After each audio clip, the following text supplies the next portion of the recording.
ধুনো ধুনো কিন্তু আমরা কম বেশি অনেকেই ঘরে জ্বালাই, যেমন শনিবার, মঙ্গলবার, বৃহস্পতিবার।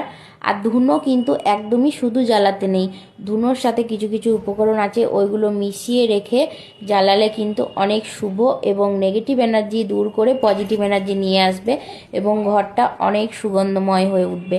তো দেখো আমি ধুনোর মধ্যে কি কি দিয়ে থাকি সেটাই তোমাদের সাথে শেয়ার করছি। তো দেখো আমি এখানে নিয়েছি চন্দন গুঁড়ো আর ঘি আর মধু আর কাঁঠালি কলা আর চিনি আর কর্পূর। তো চিনির পরিবর্তে তোমরা গুড় দিতে পারো, আমার ঘরে গুড় ছিল না তাই আমি চিনি দিলাম। তো দেখো চিনি আর কর্পূরটা একসাথে গুঁড়ো করে নিলাম, আর এইদিকে আমি তার আগেই গুঁড়ো করে রেখেছি গুড় আর ধুনোটা একসাথে সুন্দর করে কিন্তু আমি গুঁড়ো করে রেখে দিয়েছি। তারপর যেসব আমি উপকরণগুলো রেখেছিলাম সবই কিন্তু আমি এর মধ্যে মিশিয়ে সুন্দর করে মেখে নিলাম। এরপরে আমি ফ্যানের তলায় রেখে দেবো, তোমরা চাইলে রোদেও দিতে পারো। তো এভাবে কিন্তু মেখে রেখে তোমরা ধুনো জ্বালিয়ে দেখতে পারো বন্ধুরা, ঘরে কিন্তু অনেক পজিটিভ এনার্জি আসবে আর অনেক সুগন্ধময়